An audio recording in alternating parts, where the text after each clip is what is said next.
자, 부모 세미나 제9강 양면성이 많은 아이.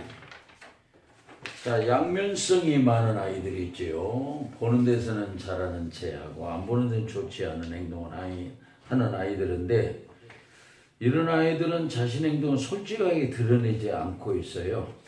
그래서 이제 물론 양면성이 누구나 조금씩은 다 있지만, 특별히 아이들은 그렇죠. 여기서 잘하면은 집에서 잘하면 학교에서는 잘 못하고, 그러면 집에서는 잘못하는 학교 가는 주변 정리를 잘한다든가 하는 것이 있는데, 여기서 말하던 조금 정도가 심한 경우를 가리켜서 그냥 넘어가서는 안 된다는 차원에서 그렇습니다. 그러면 일단 그 양면성이 많은 아동의 경우에 특징을 세 가지로만 짚으라면, 일단 이제 자기의 내면을 감추려는 특성이 강하다. 그러니까 이걸 이제 우리는 이중적인 측면이라고 얘기하고 있는데, 겉과 속이 좀 다르게 행동하는 측면이 좀 많은 편이다, 이렇게 볼 수 있겠고요. 둘째로는 행동이 좀 극단적이에요. 부모가 있는 데서 얌전한 채 하고 있다가 안 보는 데서 동생의 머리를 이제 뭐 쥐어박기도 하고, 사람이 안 보는 데에서는 해코지를 할 수 있는 그런 태도를 보인다는 것이죠. 그 다음 세 번째로는 여기 아주 중요합니다. 잠재적인 우울 증상의 아동이다. 이게 내면적으로는 우울 성향을 가지고 있어요. 이걸 이제 우리는 놓치고 있는 겁니다. 그러니까 이제 자꾸 밖에서 사고가 난다든지 결석을 자주 한다든지 뭔가 자주 에너지가 다운된다는 것은 우리가 우울증으로 봐야 되는데 우울증으로 보지 못하는, 이걸 가리켜서 잠재적 우울 증상의 아동이다. 심하면 이제 비관적인 생각까지도 할 수 있어요. 요즘에 아동이 5학년, 6학년 자살을 한 것이 나타났죠. 그런데 제가 알기에는 지금 최근에 3학년까지 자살한 걸로 알고 있어요. 앞으로 초등학교 1학년에 유치원생이 자살하면 어떤 시대가 될까요? 무섭습니다. 그러기 전에 빨리 서둘러서 막아야 되겠지요. 자, 그러면 이렇게 양면성이 많은 아이들의 심리적 원인을 우리가 한번 찾아본다면 어떻게 알 수 있을까요? 자, 심리적인 원인. 이 심리적인 원인에 대해서 저는 크게 세 가지로 보고자 합니다. 일단은 병리적인 문제다. 병리적인 문제로 봐야 된다. 그 원인이 있다, 이렇게 보고, 두 번째는 수동 공격성의 문제다. 수동 공격성. 네. 그 다음 세 번째는 이제 양육 방법의 문제다. 부모가 양육을 정상적으로 또는 적절히 못하고 있는 것이다. 이런 차원에서 크게 세 가지로 보려고 하는 것입니다. 자, 그러면 먼저 이제 병리적인 문제다 하는 것은 아이들이 좀 장애를 부리는 것이 많아지고 눈치를 보는 것이 많아지는 그 문제를 초점을 두고자 하는데, 병리적 문제는 일단 세 가지입니다. 먼저는 부모의 눈치를 보고 있다. 부모의 눈치를 많이 본다. 눈치를 왜 많이 볼까요? 눈치를 보는 정도로 하면은 되게 자아가 건강하지 않은 정도를 봐야 됩니다. 자아가 건강하지 못하면 자신의 그 의도를 당당하게 드러내지 못하지요. 이거는 이제 심리적으로 허약하다는 것을 얘기해 주고 있습니다. 왜 그럴까요? 아동이 눈치를 보는 것은 아동이 이제 부모의 적절한 애정을 받지 못했다는 결과로 볼 수 있는 측면입니다. 그러면 아까 얘기했던 잠재적 우울 증상, 잠재적 우울 증상이다. 요게 이제 아이들도 우울증이 상당히 있다. 근데 모르고 넘어져요. 이 잠재적 우울증이라는 것은 숨겨져 있는 우울 증상을 얘기합니다. 외부에 드러난 것이 아니라 숨겨져 있기 때문에 일종의 자기 방어적인 측면이 있다. 물론 이제 어른의 경우에도 이제 우울증이 있어요. 여기에 아이들은 잠재적 우울증이지만은 어른은 드러나지 않지만 깊은 우울증이 있을 수가 있습니다. 겉에는 멀쩡한 것 같이 건강하게 보이는데 자꾸 기력을 못 낸다든지 다운된다든지 자꾸 슬퍼진다든지 어떤 사고가 난다든지 자꾸 일이 끊긴다든지 이런 것들이 다 깊은 우울증에 빠진 것이다. 겉으로는 드러나지 않아요. 아동도 이 잠재적 우울증인데, 또 이제 셋째는 또래 관계에도 문제를 보이고 있다. 또래 관계. 그러니까 병리적인 문제, 마음이 건강하지 못하면 벌써 또래 관계가 정상적으로 되지 못한다. 그것을 얘기하고 있습니다. 근데 이런 면에서 우리가 병리적인 문제로 봐야 되는데 이걸 주의 깊게 못 볼 때는 그대로 넘어가고 마는 때가 많아요. 근데 어렸을 때 조심해서 유심해서 봐야 될 문제가 있는 거죠. 그 다음 이제 수동 공격성의 문제다 할 때 수동 공격성은 일단 이제 자기 비관적 특성이다. 자기 비관적 특성.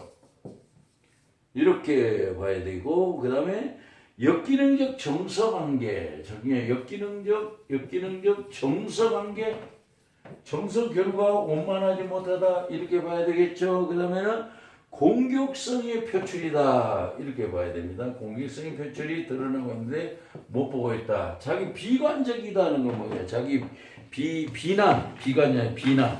자기 비난이라면은 겉으로는 아무렇지 않은 모습을 주지만 속에는 자기 허약함을 감추고 있는 아이들인데 이런 아이들은 자기 허약함을 위장하거나 포장하면 속내를 감추고 있기 때문에 그런데 자꾸 부정적인 생각을 하면 나는 별 볼 일 없는 것 같다. 나는 문제인 것 같다. 자꾸 이렇게 얘기할 때 이게 이제 벌써 자기가 스스로 자기를 비난하고 있는 것이다. 역기능적 정서가는 사람을 만나면서 에너지를 얻어야 되는데 이게 이제 정상적 교류가 안 되기 때문에 에너지를 못 얻고 있죠. 그래서 역기능적이란 부정적이다라고 이해하면 됩니다. 부정적인 측면이고 그 다음에 공격성을 표출한다는 어떤 얘기일까요? 겉으로는 얌전하게 보여도 속으로는 분노가 많아서 공격성을 이미 표출하고 있어요. 속에서 부글부글하고 있다. 엄마가 얘기나 잘 안 들으려고 한다. 그거는 이미 공격성이 표출된 거나 같은 거예요. 그리고 실제로 이 양면성이 많은 아동은 부모가 안 보는 데서 동생을 때리거나 가하는 행동을 취하기도 한다. 이 가학적 행동을 보인다. 이런 것이 공격성이 드러나는데 안 보이는 데서는 안 보이는 데서 하기 때문에 잘 드러나지 않는 것이 상당히 문제로 되고 있다. 이거죠. 자, 그 다음에는 이제 여기까지는 아이들에게 나타나는 증상이라고 한다면 양육 방법의 문제는 부모가 잘못한 것이 이런 양면성이 많은 아이로 나타나고 있다. 첫 번째는 이제 부모가 엄격하다예요. 자, 부모가 엄격하다 하면은 너무 엄격하다 하면 아이한테 너무 능력 이상의 기대를 하고 있다. 이렇게 볼 수 있어요. 그러니까 아이한테 능력 이상에서 기대하고 있을 때 아이한테는 어떤 문제가 발생할까? 아이한테는 보이지 않게 억압이 일어나게 됩니다.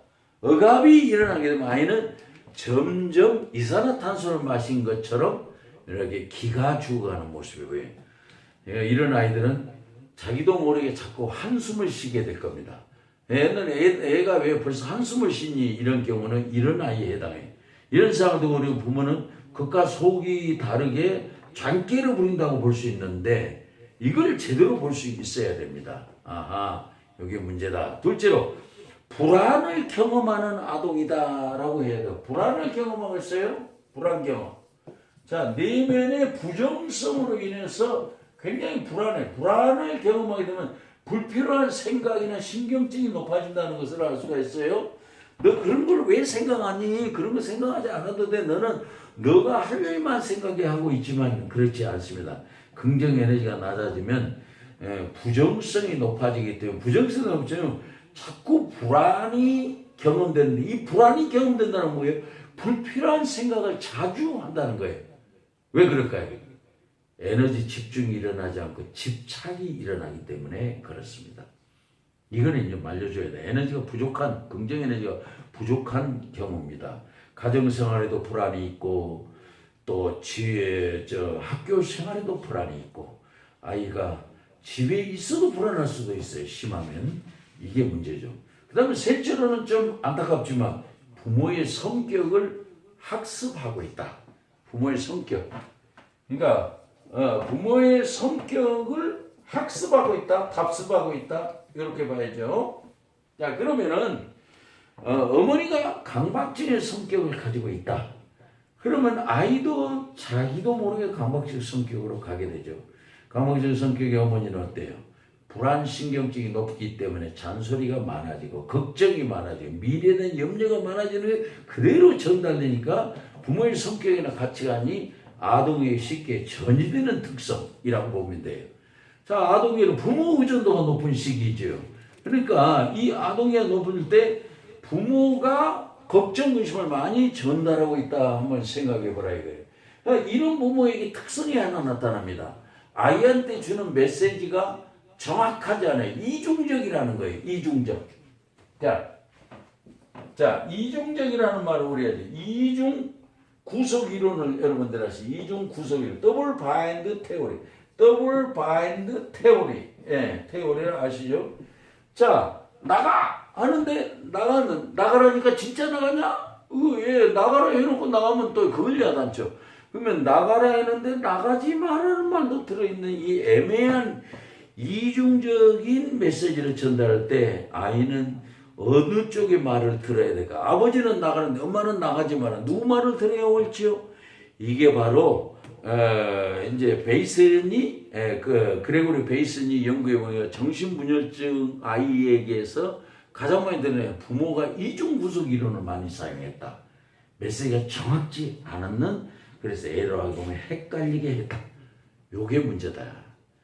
자, 그러면 에너지가 다운돼서 일어나는 현상을 우리가 이렇게 설명했지만 아이가 건강하지 않은 모습을 우리가 이제껏 얘기한 겁니다. 그러면 양면성이 많은 아이는 단순히 이중적이다 또는 장기를 부린다 이렇게만 볼 것이 아니라 내면의 긍정 에너지가 급격하게 다운돼 있어서 아이에게 내면에서 보이는 우울증이 증가되고 있고 자기도 모르게 이중적인 행동을 하면서 살아가야 되는 이런 모습이 보이고 있다는 것인데 그러면 이걸 어떻게 치료할 수 있을까요? 그러면 3부에서는 우리가 이제 이것을 치료하는 방법론을 자세히 설명해 드리도록 하겠습니다.